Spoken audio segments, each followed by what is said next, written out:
record. Either the State Department is incompetent or the State Department is deceiving the American people. Contrary to what the State Department claimed, the jihadist terrorist Tashfeen Malik did not have a vigorous vetting. A quick look at Tashfeen Malik's on her social media might have saved the lives of 14 innocent people, the very people she gunned down. Here's the State Department talking about the background check that missed something you could have Googled. Are you satisfied that Malik's application process followed the proper protocol? Yes. How can you say that with such assurance? Because we stand behind our screening process for visas. It's a very rigorous process by which a fiancé can come into the country. And as I said before, I know we've said in other venues, it's a very rigorous, thorough screening process. There's an extensive amount of backgrounding that's done. So answer this. Is the State Department incompetent or deceiving the American people? Fox's Adam Housley is live in San Bernardino. Adam? Yeah, Greta, you know, it's funny you mentioned this come up now because very early on, investigators in this case told us that they found some very disturbing connections to Tashfeen Malik, the wife, one of the two killers, very early on in their investigation. They believe she was radicalized in Pakistan, that she was trained there. There's still potentially money ties there. Her family is being looked at as possibly being radicalized, where she went to school.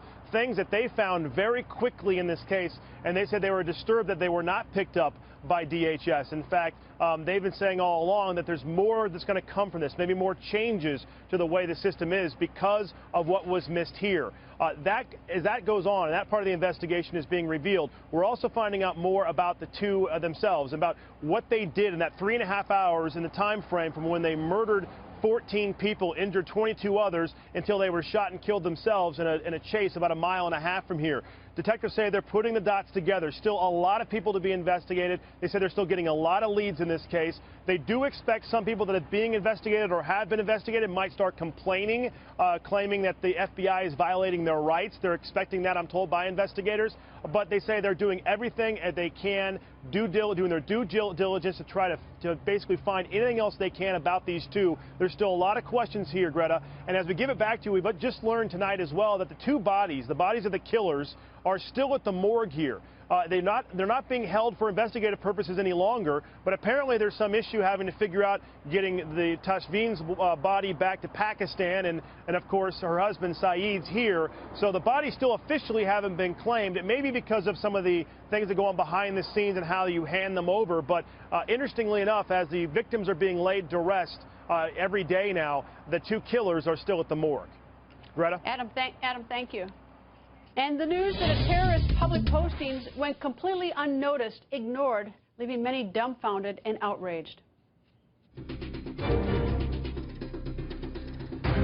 The idea that you can get a K-1 visa without having anybody check the social media of the person entering is absurd. It is absolutely absurd. They couldn't figure out how to look at her Facebook page.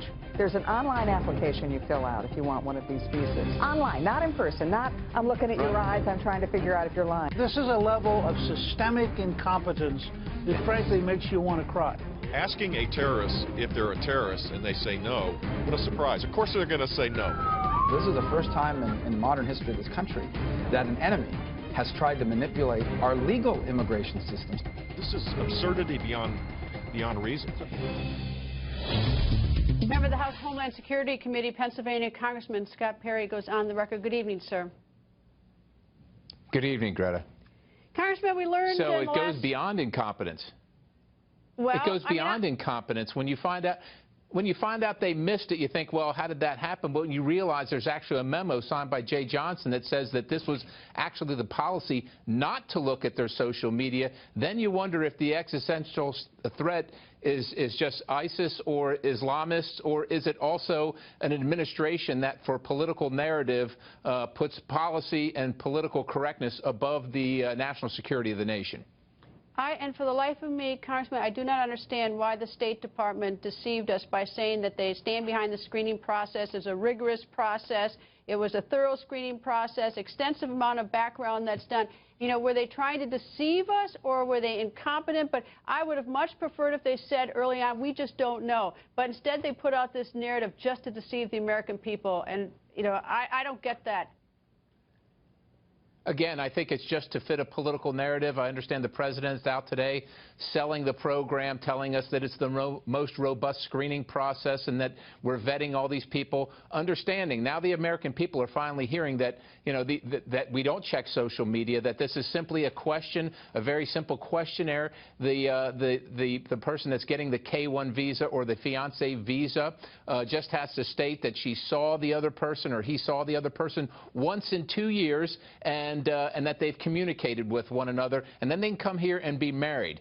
I mean, what is robust about that and what is thorough about that? It shows also that this administration has no idea what this threat is, what this enemy is, has no idea whatsoever what the lengths that they're willing to go to. And they really don't have to go far to beat this system, obviously.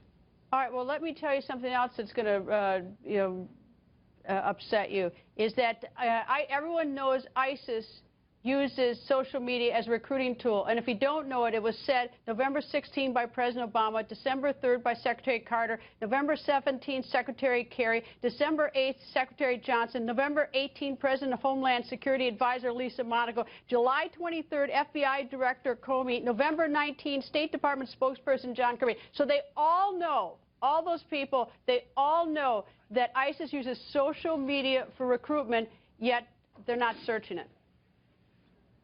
Yeah, and the hits just keep coming. Again, you just got to wonder.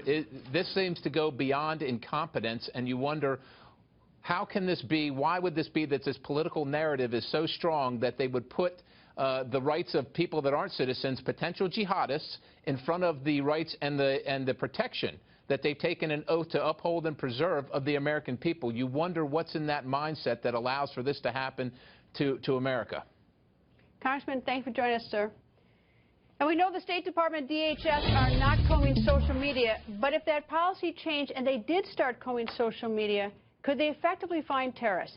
Database developer and president of the software firm FNS Incorporated, Luke Chong, is here to go on the record. Good evening, sir. Thank you very much for having me. I understand it's difficult to sort of just comb all of social media looking for terrorists, but if you have a specific name, an applicant for, in this case, a K-1 visa, if you had Tashfeen Malik's name, could you track down terrorist connections? Absolutely. Twitter searching is available to go after all tweets that have been done in the past in public. Facebook would be a little bit more difficult because you would need to have access into their particular account, but it wouldn't be unreasonable to ask for that if somebody's applying. And then there's a lot of open source forums that people could participate in, and if you knew somebody's handle or their name, you could find them. How sophisticated is this? I mean, look, I could search Twitter. That'd be pretty easy. I don't know. I guess I need to know the person's name or the Twitter handle. Right. Exactly. Exactly. And, you know, really bad people will have pseudonyms and fake names that they're going under. So that could be part of a challenge. But in this case, and in many cases, people have a very public profile that they use. And in this case, what's particularly troubling is that it's not just the social media, that she's active on social media, which indicate, allegiance to terrorist groups, but it's also the fact that on her K-1 visa application, she gave a phony address. That should have been a tip-off. And then we hear the State Department say that they do this rigorous investigation. I mean, look, I hate to say that they're deceiving us, but, what do I think? They're incompetent? Is that any better? I don't feel any safer. Yeah, I mean, I don't know the specifics of their investigation, but clearly you want to vet what people put down to verify that it's correct. All right, those are people coming to the United States, people we have their names, people who are making an application of visa. If they don't, let's just say randomly, you want to comb all of social media to find terrorist groups. How difficult is that, or terrorist people? That's not necessarily that difficult. If you have somebody's email address, usually that leaves fingerprints in multiple places. You have their IP address where they are active, can be connected to various places. So there are lots of ways to do that, and that's done in general law enforcement, not just in counterterrorism. So I take it you don't need a huge amount of sophistication to do that kind of stuff. I mean, I realize that programming is way above my head, but I mean, just the search. I could be taught to do those searches. You can do Google and Twitter searches by putting in some values. Luke, thank you for joining us. Thank you for having me. And today,